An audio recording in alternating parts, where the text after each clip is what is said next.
PA Books is a production of PCN, a nonprofit television network. Listeners like you make our programming possible.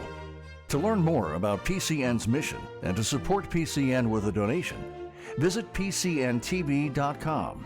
This link and others can be found in our show notes. We appreciate your support.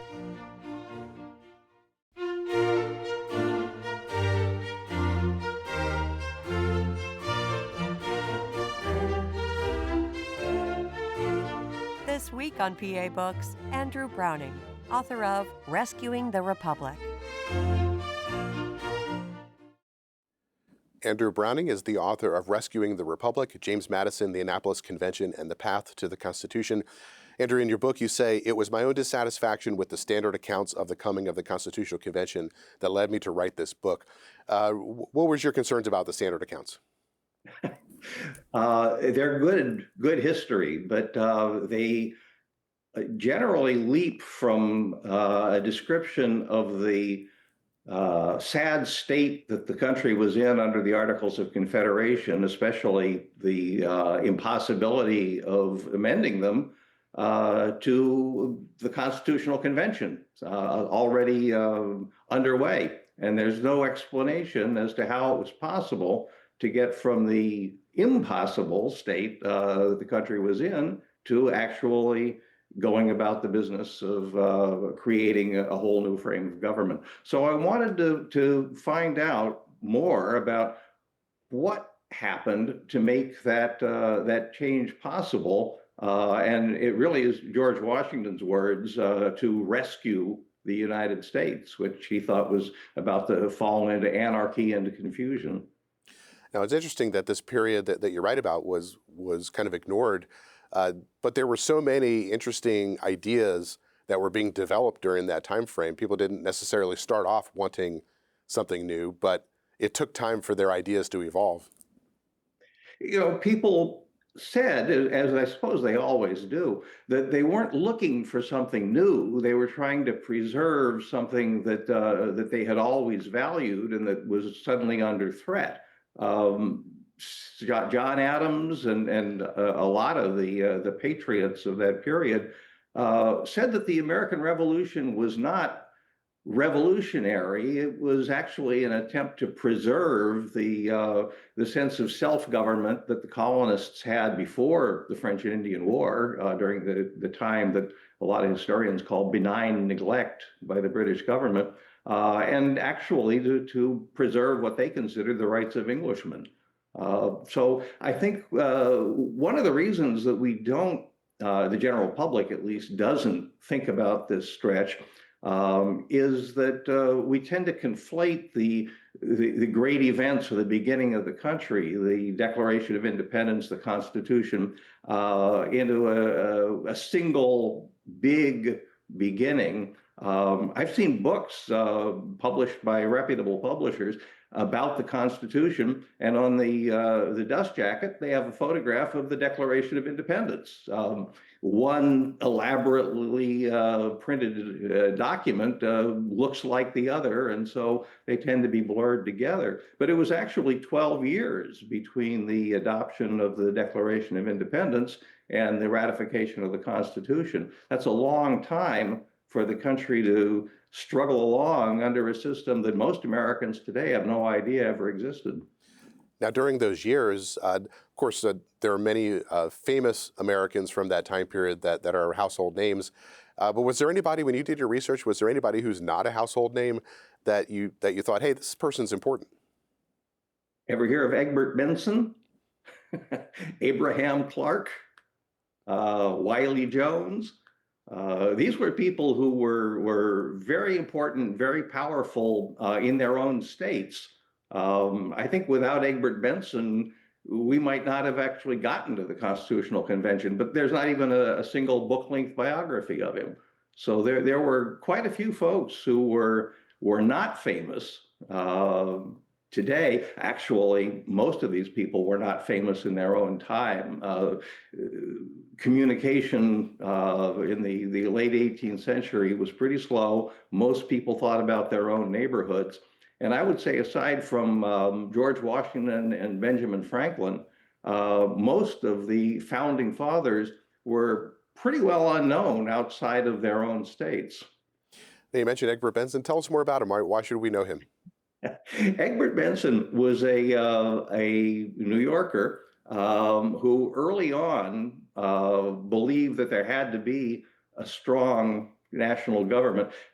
This is part of a kind of complicated situation, but New York City was occupied by the British Army throughout almost the entire Revolutionary War. I think this is, again, something people either don't know or forget, that the busiest commercial city in the country was in the hands of an occupying army for, probably 7 years.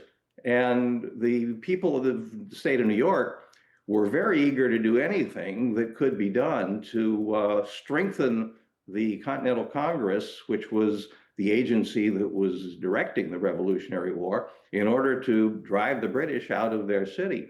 So New York was initially one of the strongest movers for strengthening the power of the central government. As soon as the British left in 1783, New York did a reversal. They discovered that they now had the opportunity to completely control the shipping in and out of the country's busiest port. And when the revenues jumped up in 1 year from about $50,000 to about $450,000 in import duties, the New York state government suddenly said, we'd rather be left alone, thank you, than have a powerful government that might infringe on our profits. Benson was one of those people, and Alexander Hamilton was another, who bucked the system. They swam upstream in New York and continued to work for a stronger central government, even while the governor and the legislature were doing everything they could to weaken the central government. So Benson is one of the people who was behind the Annapolis Convention. It was because, I think, that he achieved that and bucked the system. The governor of New York prevented his election as a delegate to the Constitutional Convention. Otherwise, I think we would all know Egbert Benson a whole lot better. The crux of the story that you tell is about people grappling with the defects of the Articles of Confederation. And so take us back to that time. What were some of the problems with the Articles that people at the time really were struggling with? Well, one man's defects are another man's advantages. There was a pretty strong segment of the country who believed that the weakness of the central government was a very good thing, and it ought to be prevented from getting any stronger. We forget today that these 13 states thought of themselves as sovereign nations. All through their colonial existence, they had their connection with London, the Parliament and the King, but very little, if any, connection with the other colonies. When the first Continental Congress began back in 1774, the purpose, the delegates described it this way, was for the states to become acquainted with one another. And after they achieved that, they would call a second Continental Congress in which they might be able to start actually working together. So when the Continental Congress, Second Continental Congress, decided they were going to declare independence, that was a difficult decision, took a long time to get there. They began planning ahead for some sort of a government. I probably can't even call it a government, some sort of a body that would coordinate what they knew would be the war for independence. So even before they passed the Declaration of Independence, they appointed a committee to create a frame of government for the new country, the United States. In that document, and in almost everybody's speech during the next few years, United States is plural. The United States are. They did not think of a single nation called the United States. They thought of themselves as 13 states that were, for the time being, united. So the official name of what the Articles of Confederation put together was the United States of America in Congress assembled. 13 states assembling in Congress, almost more of a debating society than a government. The Articles of Confederation did not create a legislature, an executive, or a judiciary for the United States. They created the United States in Congress assembled that was a way of borrowing money that they badly needed to fight the war, coordinating the army. More of the soldiers of the Revolutionary War were state militia members than were part of the Continental Army. So a lot of the problems that George Washington had during the war was trying to get the various states to let him use their troops to fight battles that might be just across the state line in another state, and they were very reluctant to send their soldiers over there. So the Articles of Confederation did not create a government that could make laws. They did not create a government that could pass taxes and raise funds. What else could Congress not do? They could not regulate trade in any way. They couldn't impose duties on imports. And what all of that meant was they couldn't keep the agreements that they made. They could make treaties to borrow money, but they couldn't produce the money to repay those debts. They could make treaties that would end the war, for instance, in 1783, but they couldn't force their own citizens to live up to the obligations of those treaties. All of those were problems that were not necessarily anticipated, but that everybody saw pretty quickly. The biggest problem, and as soon as they saw the other problems, the thing that stood in their way, any amendment to the Articles of Confederation had to be unanimous. All 13 states had to vote to approve that change. There were half a dozen attempts, not a single one of them was successful. It was impossible to amend the Articles of Confederation and impossible to govern the United States under them. So your book follows the path of James Madison, who was one of the key figures during this time period. And does he have a journey where he's a delegate at the Confederation Congress and he slowly starts to evolve his ideas for a new convention? I think, like most of the people involved in this whole process, Madison was not eager for a new convention. Actually, there had never been a convention. The Articles of Confederation were the product of 56 men, unelected, delegates to the Continental Congress who had been appointed by their state legislatures.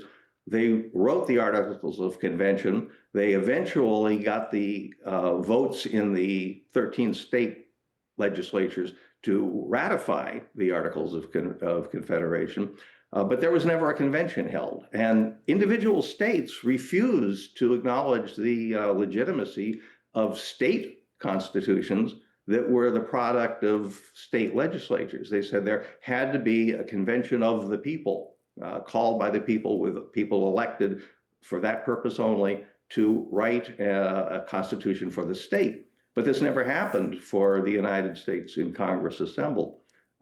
Madison was not looking for a convention. Madison believed in legitimacy.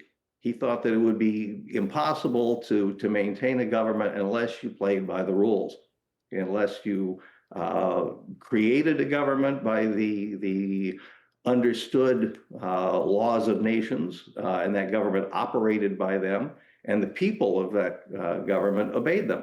So what Madison set out to do was to follow the Articles of Confederation's own rules to try to amend it.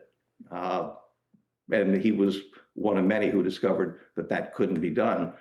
I don't think Madison believed that he would be able to, or even that it was necessarily desirable to hold a complete constitutional convention, to start all over again with a new frame of government, until a year before the Constitutional Convention was actually held. It took him that long to evolve the position that he eventually took. He was never out of government all this time. He was either a congressman or he was a member of the state legislature.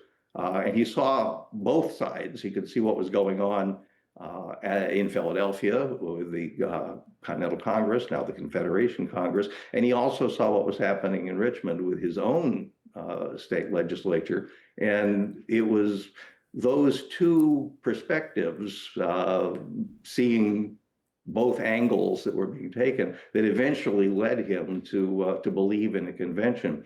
The last thing he had to do was figure out how you could legitimately hold a constitutional convention when the Articles of Confederation said, no, you can't. During that time period, as he was writing letters, and that whole generation was writing letters to each other, they talked about Republican government. What did that mean to them? One of the catches here, for modern readers, we have to try to put ourselves in the position of folks who lived a couple 100, 250 years before us. Republican with a lowercase r meant believing in a republic, not a monarchy, not an aristocracy, and not a democracy. All of those things were considered to be bad ideas. Monarchies turned into dictatorships, one-man rule, and aristocracies were notoriously corrupt. The only democracies that they could look back on for examples would be Athens in Greece, and it destroyed itself in its struggles with its neighbors. So a lot of people beginning in England in the 1600s thought that their rights could best be preserved by having a representative government. In England, they evolved the Houses of Parliament, and in the colonies, there were local legislatures starting in 1619 with the House of Burgesses in Virginia, in which the people of the colonies could be represented by folks of their choice. And that was what it meant to Madison and others to be Republican. As is so often the case, when there was conflict over just how strong that elected representative government should be, a lot of folks would insist that their opponents were not really Republican. If they wanted to strengthen that central government, they were moving towards a monarchy. They were at least moving towards an aristocracy. And so there was a lot of name calling here, in which one side would say, we are Republican in our virtues, in our vision. You are not being Republican if you want to change from the way things are right now, from the way we like to see things. One of the key gatherings during this period that would eventually lead to the Constitutional Convention was a conference at Mount Vernon.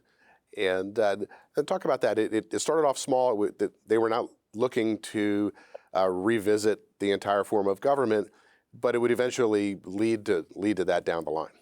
Well, I don't think anybody noticed the Mount Vernon conference when it happened. As a matter of fact, the Virginia delegates to that conference were completely taken by surprise when the Maryland delegation showed up and said, "Where are you Virginians?" This is a pretty tangled story.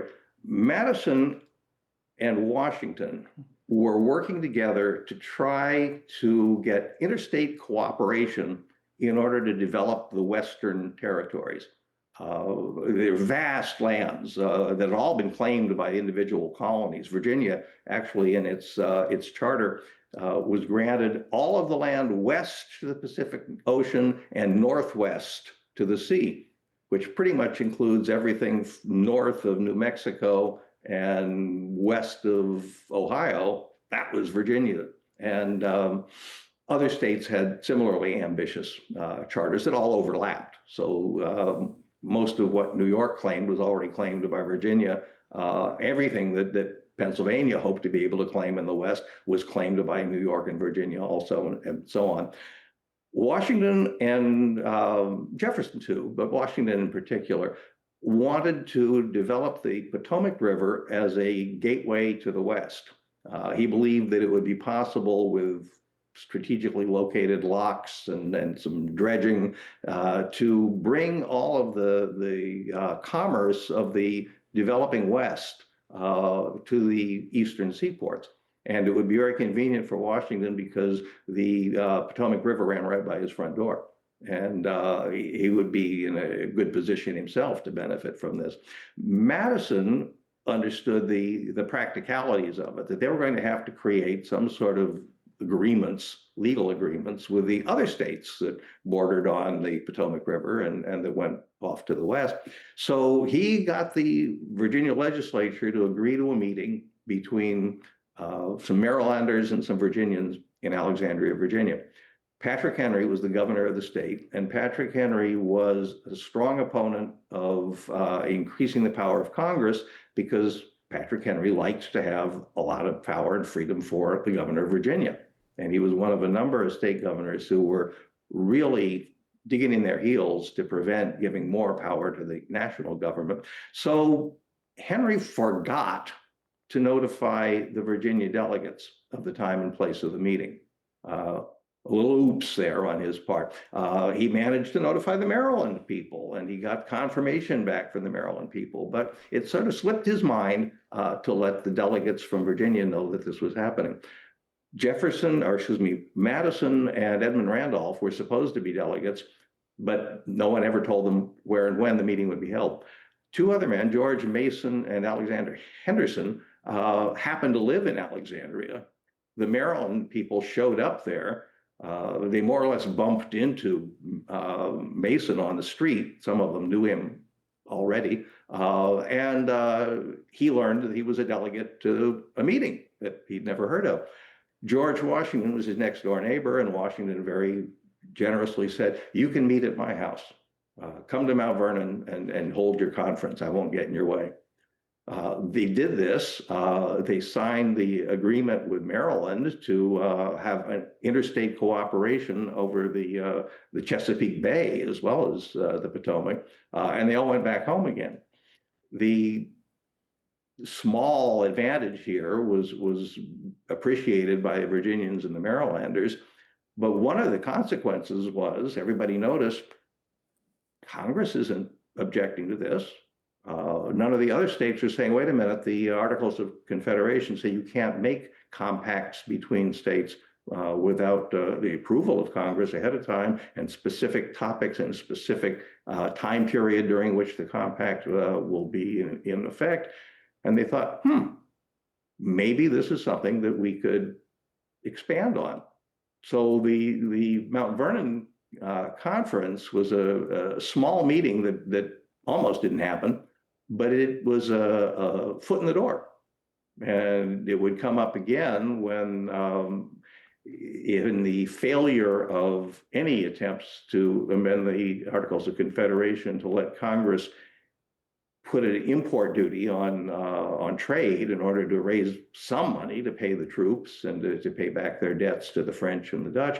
The Virginians said, we could do something like the Mount Vernon conference on a larger scale. We could meet. They decided to do it in Annapolis because they wanted to be far away from Congress in Philadelphia. And Annapolis was more or less halfway between Georgia and New Hampshire at the two extremes. And we can have a conference to simply discuss commercial activity and possible improvements in the regulation of commerce in the United States. And that meant the Mount Vernon conference made the Annapolis Convention look like a possibility. So they called the convention, they invited all of the other states, and they waited to see who would show up. During these years, what role did John Dickinson play? John Dickinson was the original author of the Articles of Confederation. He wrote the first draft. Dickinson was one of those congressmen who did everything he could to try to preserve the connection between the United States and Great Britain. He did not want independence for a long time, right up until he actually voted against the Declaration of Independence. But Dickinson knew there had to be some dramatic changes and that England was going to have to allow the American colonies liberties that they were being denied.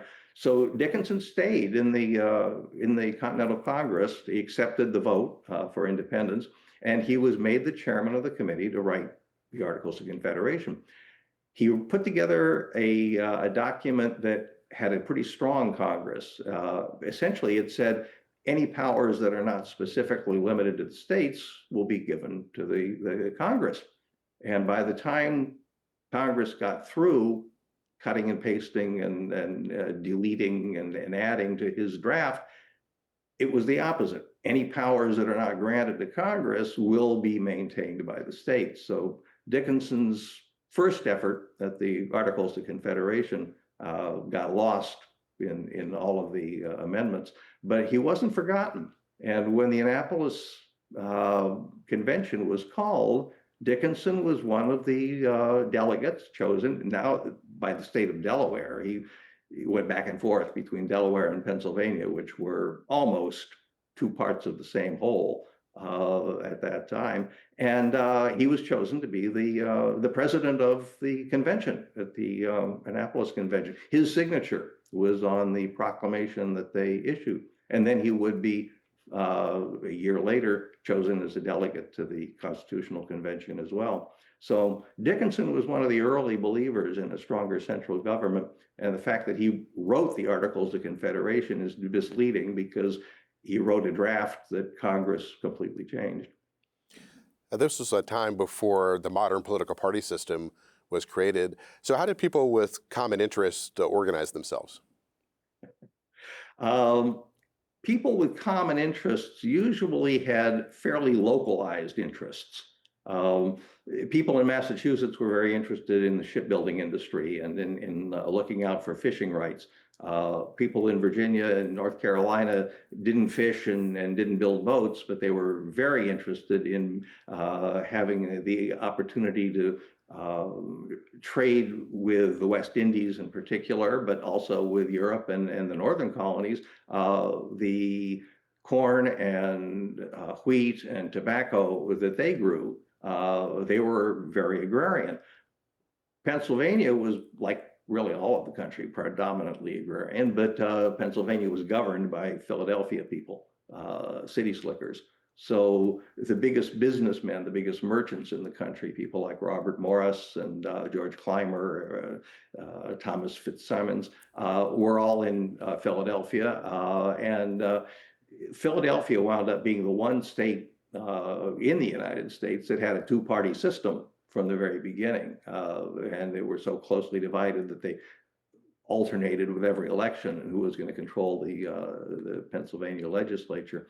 Most states organized themselves, the people in the states who were involved in government and trying to promote particular interests, organized themselves around strong individuals who had a personal following. And so the strong man of that state could very often dominate what was happening. He might not be the governor. Many states had very weak governors because the states were reluctant to have a strong executive after they'd just overthrown a king. A couple of states did have powerful governors, and they became the local strongmen. But people like John Hancock in Massachusetts, George Clinton in New York, Samuel Chase in Maryland, Patrick Henry in Virginia, Wiley Jones in North Carolina, became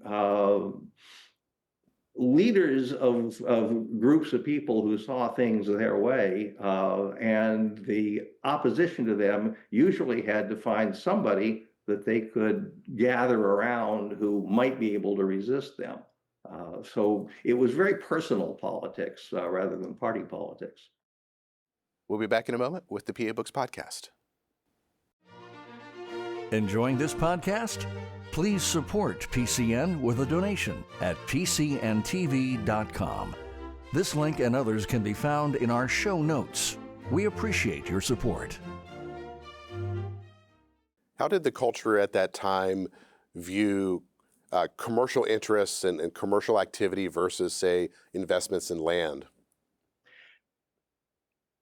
One of the things that Republican Americans regularly did was identify themselves with the Roman Republic, the republic before Julius Caesar, which was a republic that was its own happy personal fiction was farmers. We are all tillers of the soil. Even though we might be fabulously wealthy patricians, we also had farms. The heroes of the Roman Republic were people like Cincinnatus, who put down his plow, picked up a sword, went off to save Rome from some local enemy, was invited to become the dictator of Rome, turned it down, went back and started plowing again, right where he left off. So there was this sense that the soil, the earth, was the source of power, strength, and virtue. Commerce was filthy money. It was something you could never count on. Fortunes were made, fortunes were lost.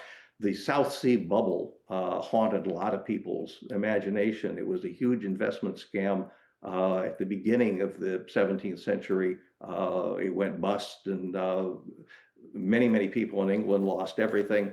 As late as Andrew Jackson said his fight against the Bank of the United States was the result of his having read about the South Sea bubble. So money was distrusted by most Americans. There were a few, Alexander Hamilton, the most familiar of them, but Robert Morris before him, who believed that the future was going to look pretty much like what the future has turned out to look like.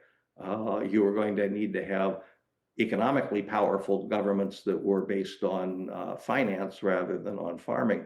But the Republican view was just the opposite. During this time period in the 1780s, Thomas Jefferson was the minister to France. You write in the book about how he was purchasing books for James Madison. What types of books was he buying for him, and what was Madison seeking to learn? Yeah, Jefferson and Madison were a very unlikely pair of friends. Jefferson was almost 6 inches taller, more than 6 inches, almost 10 inches taller than Madison. Jefferson was the second best horseman in Virginia after George Washington. He played the violin. He was a lover of fine wines and good food. Madison was a tiny bookworm. He was probably 5'4",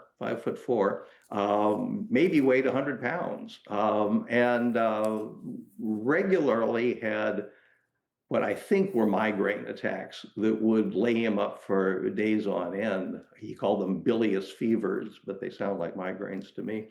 So they were a pretty unlikely pair, but they became two of the best friends among any of the American founders. And Jefferson was a gadabout. He loved to travel. He went to England. He went to France. Madison, I think, got seasick. So he never left the United States. He avoided traveling by boat, even across Long Island Sound. So he asked Jefferson, who was off in the capitals of Europe, to buy books, which you couldn't find in the United States. There were very few bookstores, and even though Americans were probably the most literate people in the world at that point, more likely to be able to read and write than people in any other country, it was hard for them to get their hands on books, especially relatively new books about abstruse topics like political theory. So Jefferson sent what he called a literary cargo, trunks full of books in French, many of them, some in Latin, and a few in English, that talked about the histories of republics and conventions around the world, talked about about international law and the laws of nations. And that was what Madison was asking him to send, because Madison was trying to build a case for making the change that would be the Constitution. This was happening in 1785-86, while Jefferson was in Paris, that Madison was making this final move towards believing that a constitutional convention could be called, and he was asking Jefferson to send him everything he could get his hands on that would support his ideas about the legality of a constitutional convention and about the best ways to bring 13 of what thought of themselves as independent countries into not a confederation, but a nation. How well did Alexander Hamilton and James Madison know each other? Not very well. We think of them as being colleagues. They wrote the Federalist Papers together, but they didn't. They wrote them separately.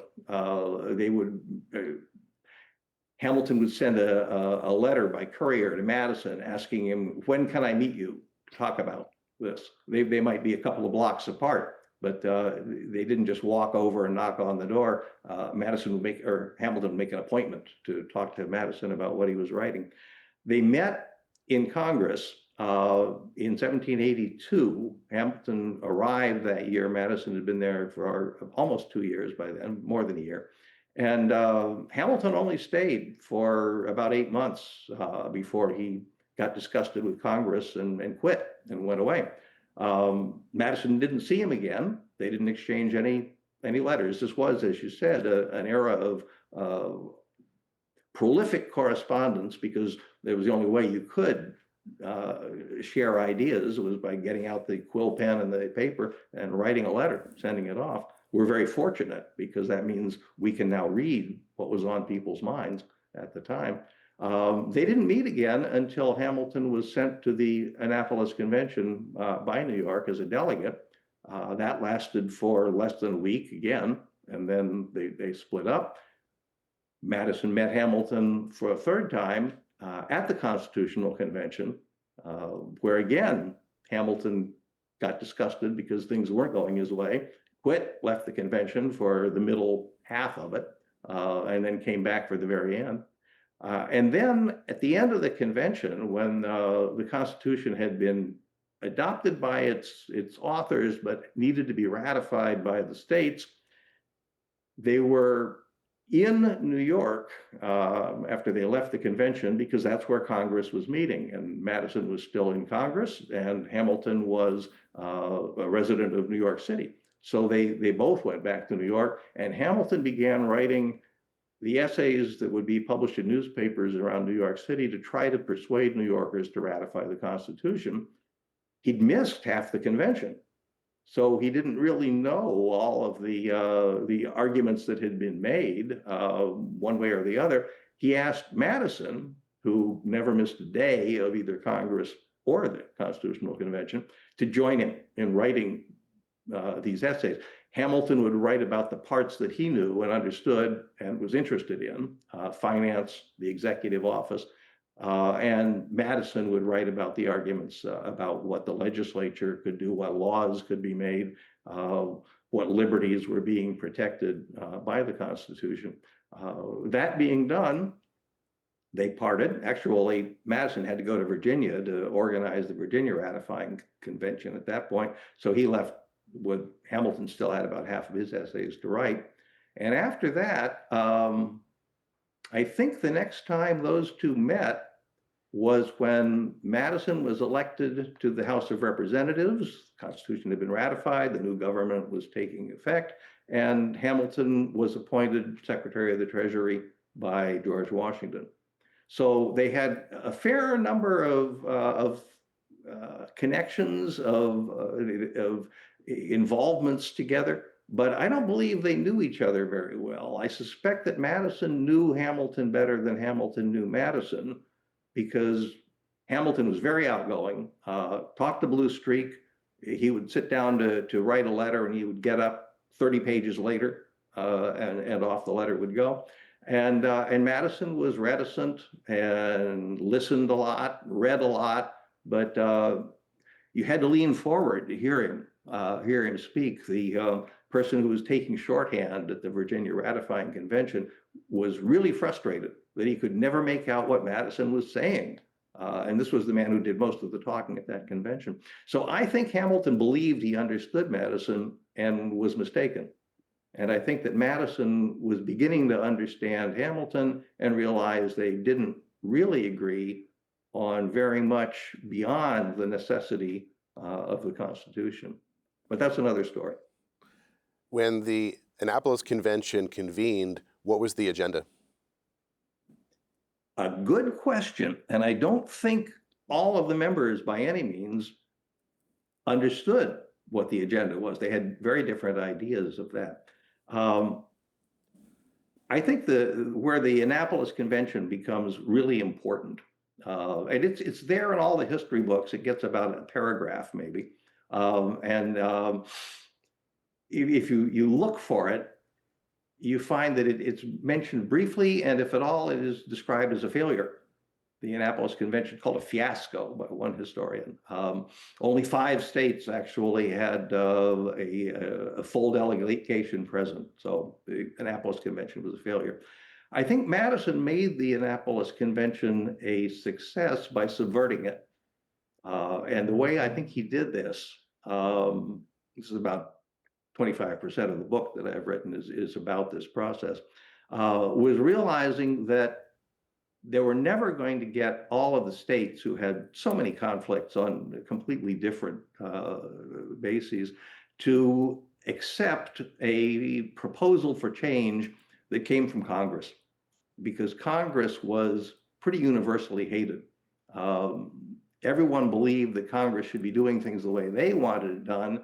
Nobody was getting Congress to do things the way they wanted it to. And Congress was the place in which basically the different delegations yelled at each other.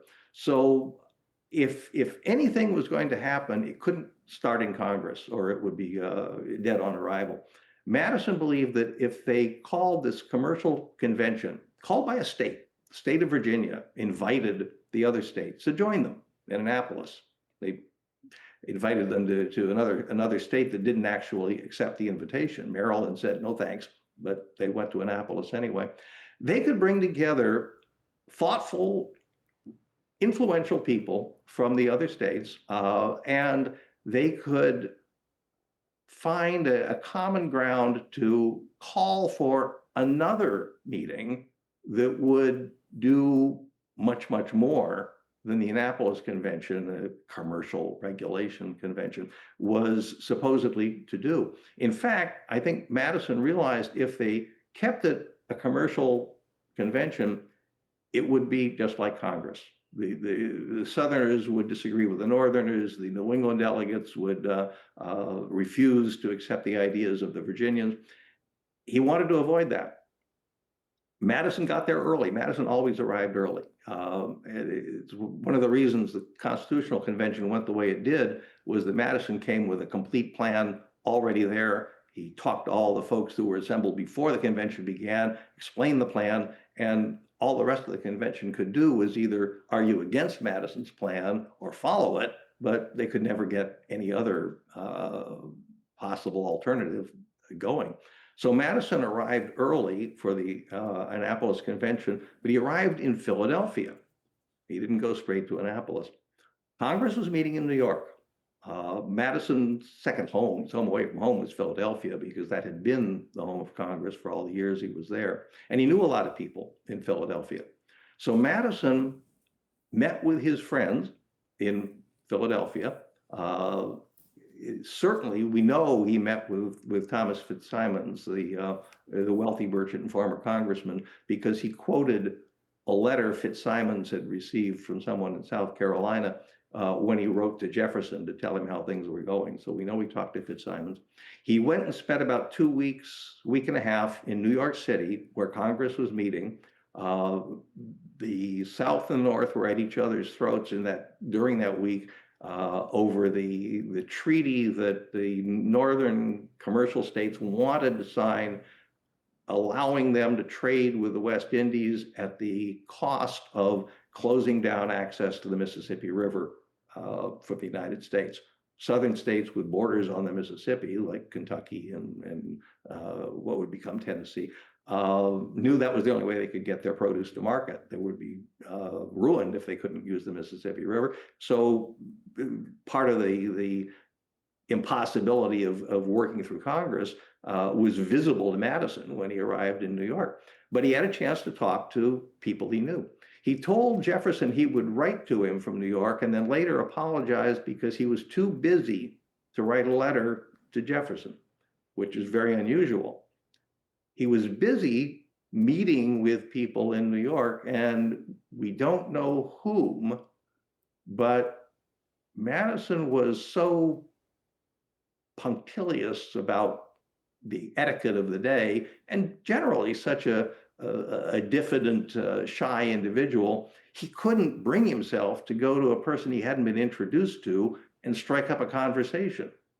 He apologized to Monroe that he couldn't talk to one of the people Monroe wanted him to negotiate with about this Mississippi River controversy because he hadn't been introduced to him. So how could he begin a serious conversation? I think Madison must have talked to Hamilton in New York. They were both there. Hamilton was a lawyer in private practice. He may have talked to Benson. He probably talked to James Duane, who was the mayor of New York City and had been a good friend. He'd been a roommate of Madison's when they were in Congress, and they both stayed in the same rooming house in Philadelphia.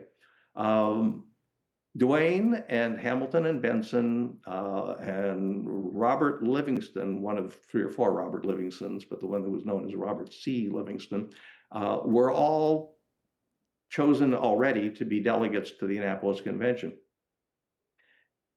He went back to Philadelphia and he talked with Fitzsimons, and I think he talked to Clymer and Morris. I can't imagine he would have spent a month in Philadelphia just walking up and down the streets and going to Charles Wilson Peele's museum and admiring the view over the Schuylkill River.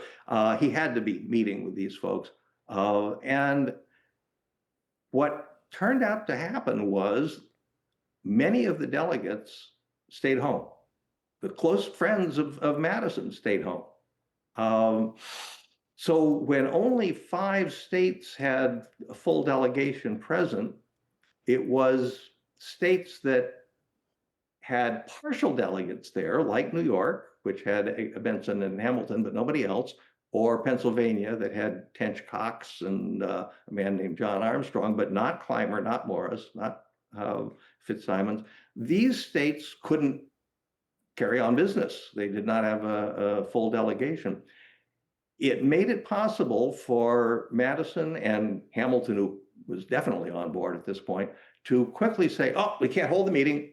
We must adjourn and call another meeting, a later meeting. We'll meet in Philadelphia on the first Monday of May next, the Constitutional Convention. They knew that delegates from Massachusetts and Rhode Island were already on the way. The delegates from Massachusetts had gotten to New York just after Benson and Hamilton departed for Annapolis. They wrote a letter to Benson and Hamilton. They say, basically, hang on, we're on our way. Don't start without us. Hugh Williamson was on the boat from North Carolina up through Norfolk to get to Annapolis. He was held up by bad weather. He got there just in time to see the delegates on their way back home again from the convention. Madison, I believe, short-circuited the Annapolis Convention as a commercial convention in order to use it as a launching pad for we must try again. And the next time we try again, we must go beyond commerce. We must look at the entire question of how should the United States be governed. And because this proposal came not from Congress, not simply from a Southerner or a Northerner, but from an interstate conference of representatives of states, one by one, the states accepted. All but Rhode Island agreed to come and meet again in Philadelphia the following May. And so I think without the Annapolis Convention, there would not have been a constitutional convention. No one thought that it was going to be able to do anything more than propose revisions in the Articles of Confederation, which had always failed, but they figured if we all come together, maybe we can come up with some revisions we could propose that will be accepted. But Madison was already ahead of that. The books that Madison had gotten from Jefferson, all of Madison's study of the laws of nations and of contract, and his experience both with the Virginia legislature, the really recalcitrant anti-federalists there, and with Congress, convinced him that there was a way to do an end run around the Articles of Confederation. And when the question arose in the Constitutional Convention, one of the New York delegates who had been appointed by George Clinton in order to vote against Hamilton, basically, stood up and said, well, we can propose amendments to the Articles of Confederation, but we certainly can't start talking about what we think an ideal government should be like. The Articles of Confederation prohibits that. Madison gave a long speech, which was very unusual. Madison was not somebody who was happy in public speaking. And he explained, in a treaty between countries, in a contract between two individual citizens, it is an established principle that if one contracting party, one of the treaty powers, violates the contract or fails to keep the contract, the other parties are no longer obliged. That contract is dead, because the first party who refuses to carry out the terms of the contract excuses the other parties from any responsibility under the contract. He said, look at the number of times all of your states have violated the Articles of Confederation, which was powerless, the Congress was powerless to enforce. Look at how many times the states refused to send their requisitions. The last one in 1786, Congress had sent requisitions to the states for several $100,000, and they got $600 back. The states were not holding up their end of the bargain. The Congress had made a treaty ending the war with Great Britain, but Great Britain would not follow the treaty. They wouldn't remove all their soldiers from the Great Lakes area unless the Americans held up their end of the treaty, which meant allowing British merchants to sue for all of the bills that had never been paid by Americans when the war began, for loyalists to be able to get their property back that had been confiscated in states like New York and Maryland. And the states had not obeyed the treaty. They had not held it up. Madison said, the Articles of Confederation are null and void, because all of the states of the United States have refused to obey them, and therefore the contract has been violated so many times that the contract no longer exists.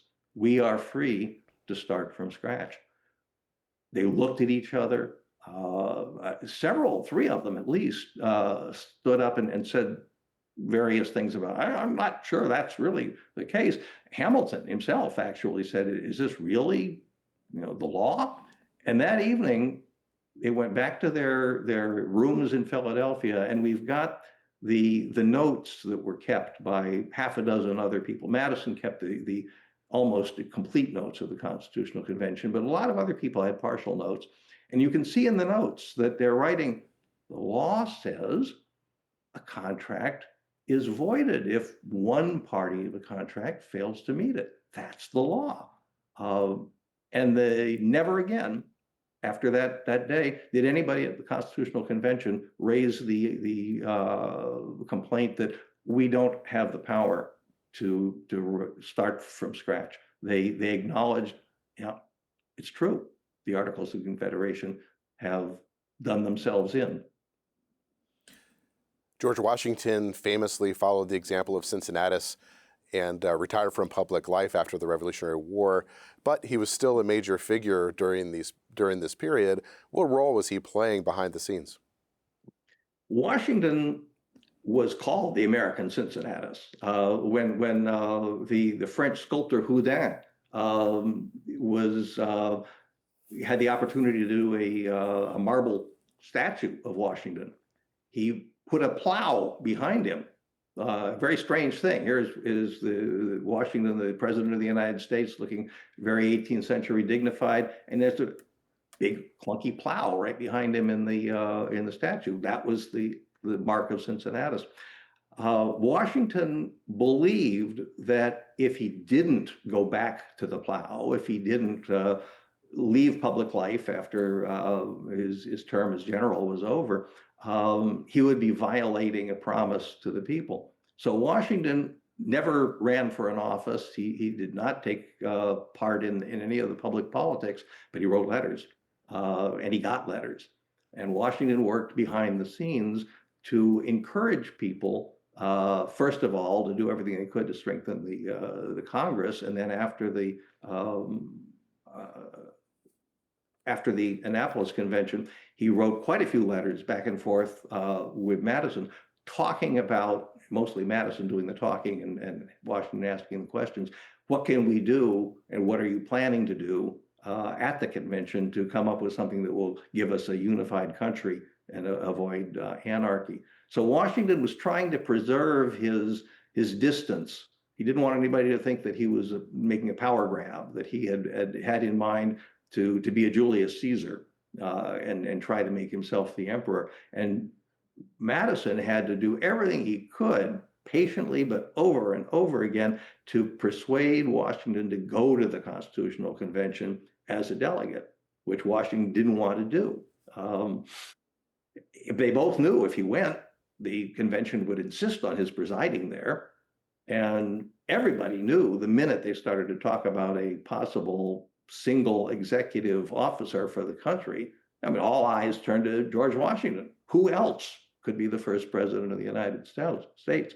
So Washington very reluctantly allowed himself to go public, but privately, he was probably Madison's strongest ally and most faithful supporter. They were a generation apart. Madison was probably 25 years younger than Washington, but Washington more or less deferred to Madison on this. And he had tremendous respect for Madison's knowledge about things that Washington didn't know about. Washington was not a very well-educated person.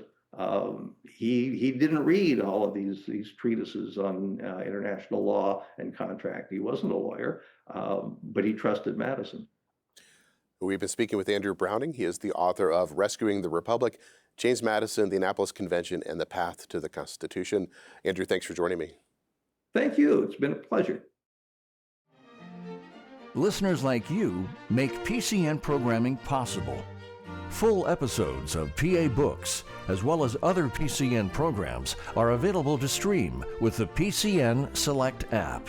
To learn more about PCN's mission and to support PCN with a donation, visit pcntv.com.